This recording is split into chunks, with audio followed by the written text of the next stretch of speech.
Hey guys, just a really quick announcement before the video. Tomorrow, Magic Monday episode. Woohoo! Don't forget to have your notifications on. Hope that you'll tune in tomorrow. Magic Monday. See you in a moment. Natasha. Debbie. Show. The show. Welcome to it. Just two patriotic girls. Learning about the world. So please, don't take us the wrong way.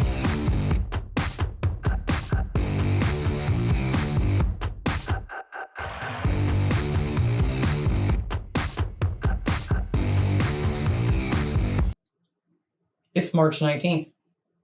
It is. I can read a calendar. No, that's not why. You know what that means? You know what that means? I do. Happy Mother's Day, Mother's United Day. Kingdom. Happy Mother's Day. It's not here yet for a couple months, but happy Mother's Day to you. And even if you have four-legged kids, happy Mother's Day to you. And all the single daddies out there, happy Mother's Same Day to to you you as well. Happy Mother's Day. Yes, we see you.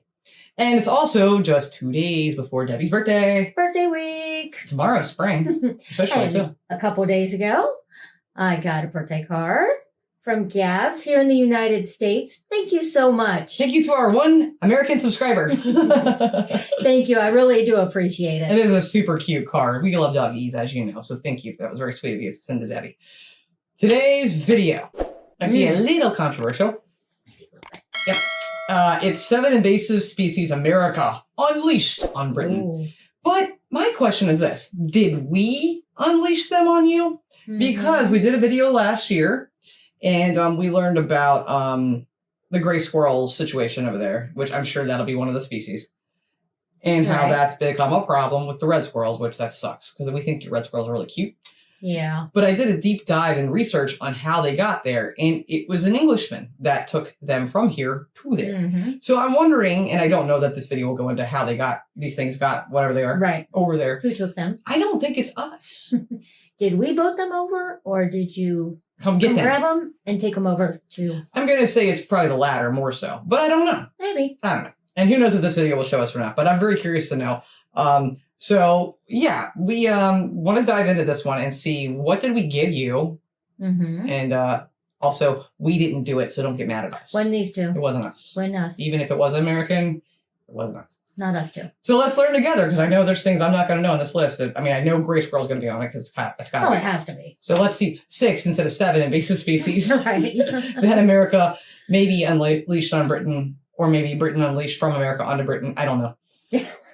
That was confusing, but I caught up with That's you. why I'm smiling. Hello, I'm Lawrence and I'm on a quest to uncover all of the memos that Britain and America lost in the pond, and one of those memos pertains to bad animals. You probably haven't noticed it yet, but spring is here, so I thought now would be a great time to talk about all of the invasive species that America unleashed on Britain, starting with the plants. Good reason that when asked, what would you like to come back as after you die, nobody says the floating pennywort. You would be absolutely gutted. I mean, look at it. It looks like a wannabe lily pad and a floating pennywort. What does it think it is? A member of Hogwarts? Evidently America thinks so, because in 1990, long before Harry Potter was even on the bookshelves, it gave it to Britain. And that sounds nice, doesn't it? Here's a harmless gift for you all to enjoy. I mean, what could possibly go wrong? I mean, look at it. It's harmless, isn't it? Except that it grows 20 centimetres in a day, right? Holy crap. That's a lot, and it's so much that it's making me go high-pitched just thinking about it. Yeah, he did. That takes up a lot of the water, and it covers the sunlight from getting to the other aquatic animals, and they die and fall to the seabed. That might not be true. I haven't looked that up or seen it in action. And you know what? I know what you're thinking. I'd have the same advice too. I'd tell the fish just swim around. But what if there's no room and they can't swim under it? What do you expect them to do? Just jump over the thing? I mean, I suppose some fish can jump out of water, but then they'd feel out of place. They'd feel like a fish out of water. But there is one ray of hope. The floating pennywise, the pennywort. Pennywise is a clown, scary clown from It. They all float down here, Georgies. Clearly I not love just him. talking about the balloons. No, the pennywort was banned from sale in 2014 in the United Kingdom. So I suppose at privately owned gardens, fish will no longer get lost in the pond. I had to do it. It was just lingering there in front of me. Thankfully, I don't care what anyone thinks of Lawrence. We love him to death. Right there was comedy gold. Yeah. That was comedy gold. That was all good. of that connected in such a way that makes me love him. Yeah. It's my kind of humor. I love the guy so much. the same cannot be said about our next entry. Uh-oh. The American skunk cabbage, as we know it in Britain, and as you may know it in the United States as the Western skunk cabbage or the yellow skunk cabbage. And has any plant ever been so worthy of ridicule in its life? I mean, its chief defining qualities are that it looks like a cabbage and that it smells like a skunk. It's like the earth woke up one day and said, you know what, poison ivy doesn't have enough competition at the moment. Just put together the worst vegetable and the stinkiest mammal and let the good times roll. And that's what happened. And America knew this. It knew what an abomination the plant was, and it gave it to Britain in 1901. That was the year that Queen Victoria died. Commiserations, Britain. Here you go. Now, having been introduced to Britain in 1901, it really took off in the 1940s because, you know, what else did it have to do? There was a war on. It wasn't going to fight. Though I can see how it would have been deployed in the Battle of Britain.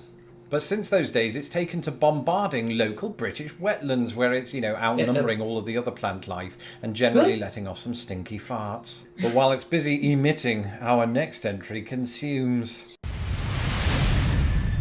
The pitcher plant might sound like a position in baseball, but it's actually quite a devastating little of a plant.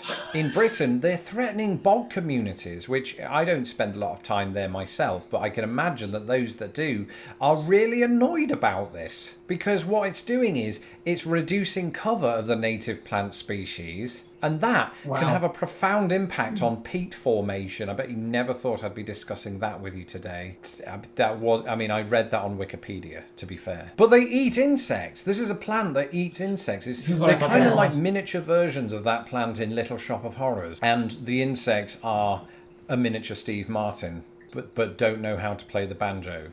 But they're swallowing European insects inside these bogs, which, you know, that does sound filthy. And is the first entry on this list to impact actual animals. And speaking of animals, that brings us on. But wouldn't that be a good thing on some of the insects, though? I think eating insects could be good. Right. I guess it depends on what insects. I mean, I don't think they're eating... Oh, are they eating bees? I hope not. No. No, if they did, we wouldn't have them here. We'd kill them off, wouldn't we? You would think. I was thinking if they eat mosquitoes, we need to get some. I know, right? Because we have mosquito problems. But yeah, it depends on what they're eating. I don't know. True. But I've never heard of a couple of these so far. No. Not common to us. We're learning. On to our final 4 entries. It's not basketball.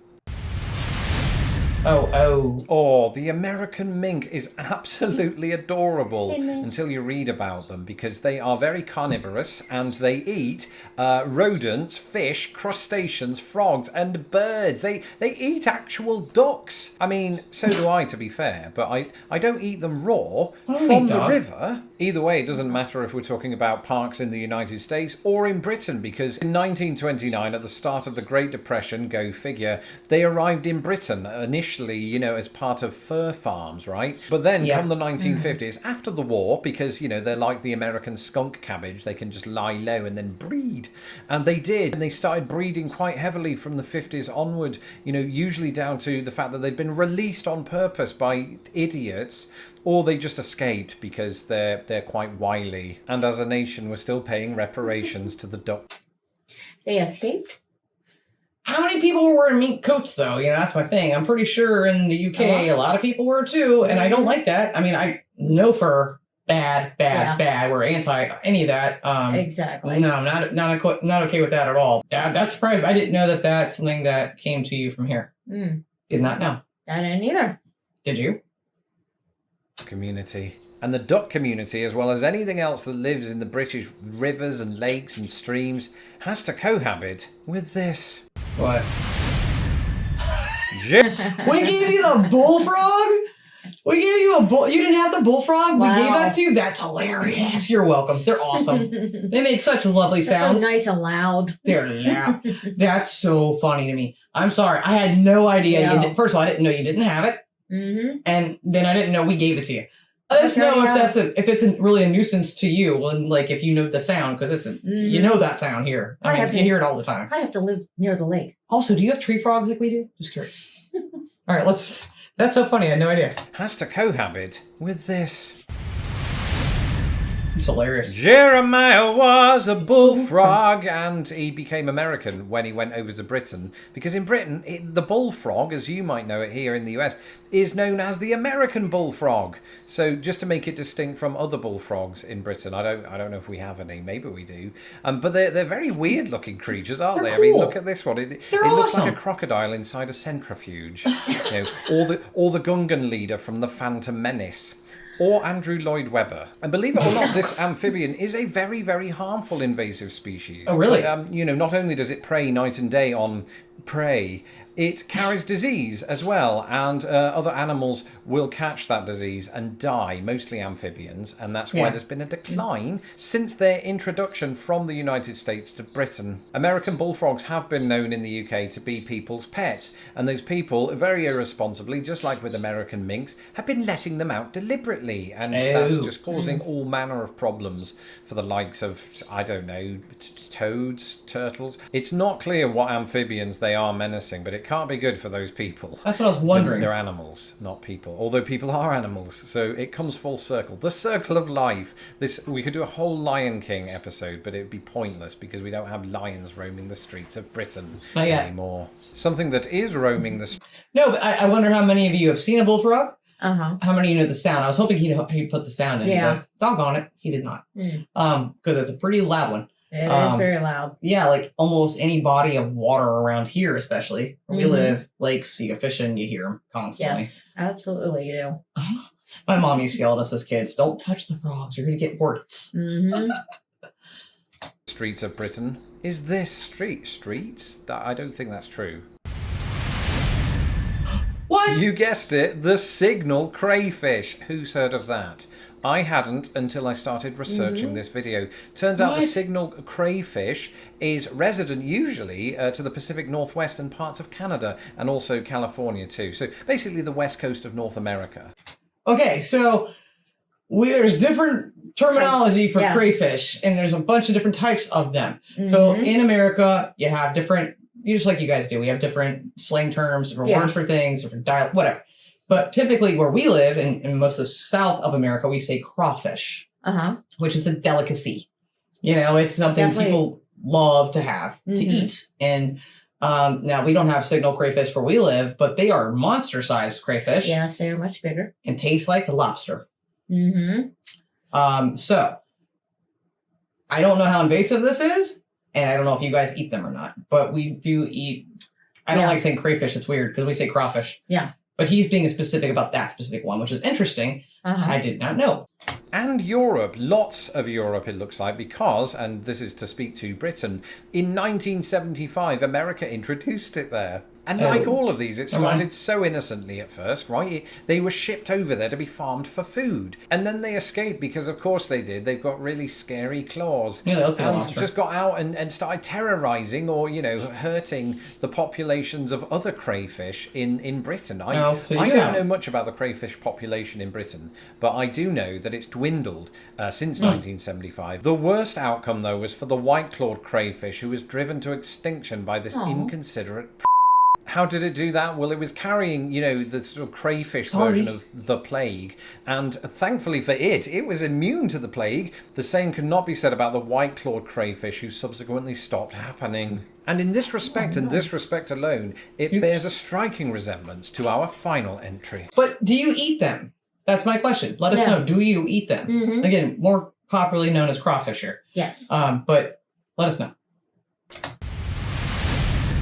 Yeah, I told you. That transition didn't confuse anyone. There it is. I'm not trying to suggest that crayfish and squirrels look the same. That would be hideous. What I am saying is disease, lots of it. I know that sounds really cheery. Here's the story, right? In Britain, there are two types of history. There's post-World War II and pre-World War II. That's about it. A lot of royal stuff going way back centuries, but we don't talk about that. We talk endlessly. Anyway, never mind. Before World War II, in the 1870s, grey squirrels were introduced to Britain from the United States just as sort of fashionable additions to estates, to wealthy estates, right? And it all seemed fine. It was like, oh, good, we have this really cute animal in our garden that we can gawk at, and what can possibly go wrong, right? It's not like they can escape up these conveniently high trees or anything like that.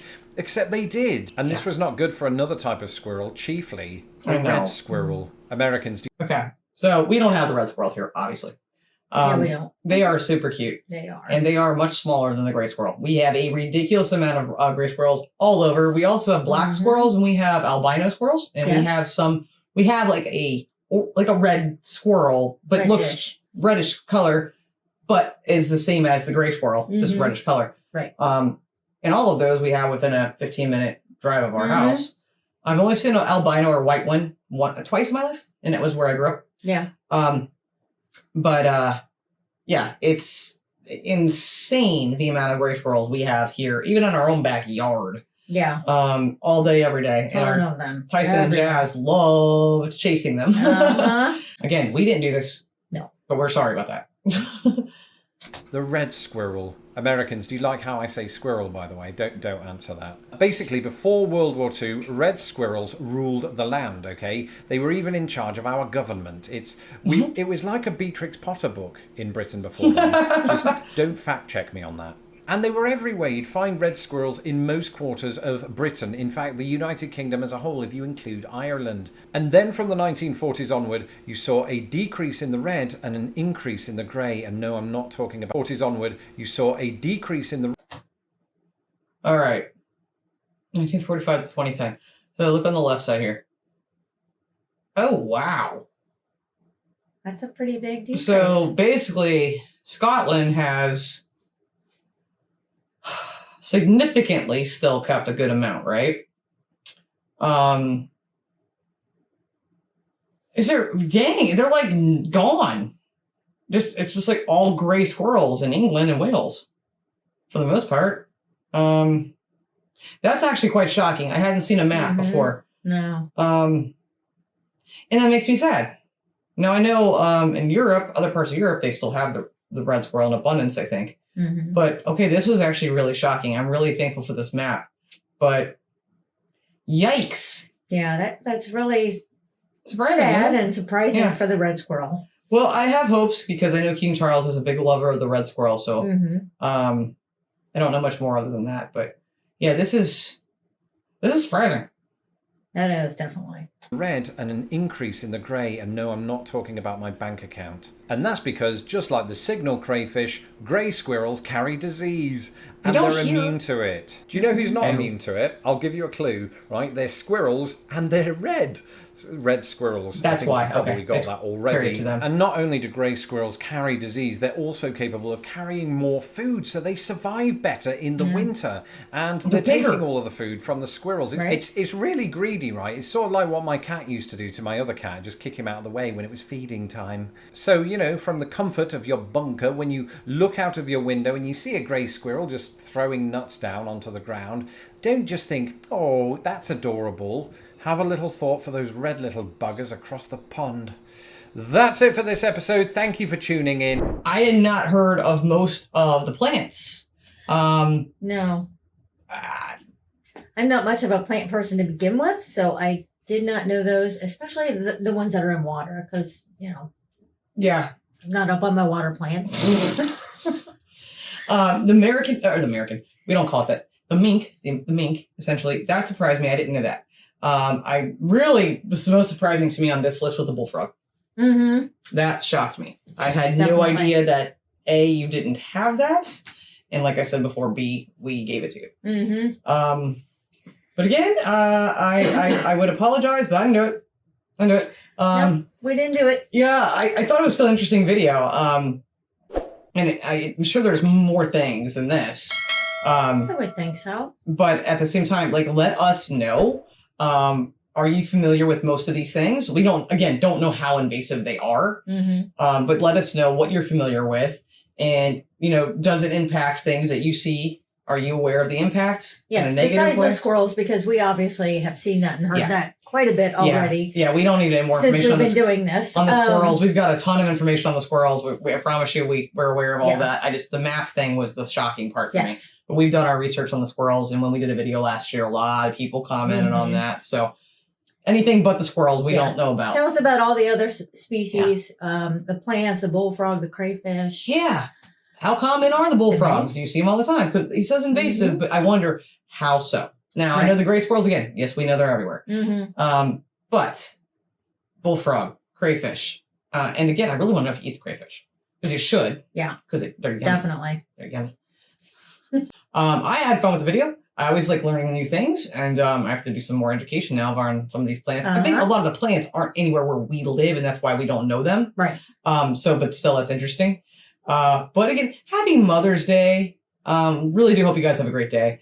And call your mom. Yes. I'm talking to you.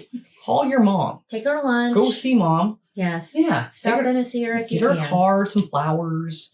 Go get some what is it? Skunk cabbage. Take her some skunk cabbage. Don't do that. Don't do that. No. Don't do that. Don't do that to your mom. But no, seriously, guys, thanks so much for watching, and I hope you enjoy this. Don't forget tomorrow. Magic Monday. Magic Monday, which also is Magic Monday because it's the first day of spring. So we will see you guys then. Thank you so much for watching. And until then, as always, please love like jazz. Be as strong as Tyson. Bye, guys. Bye.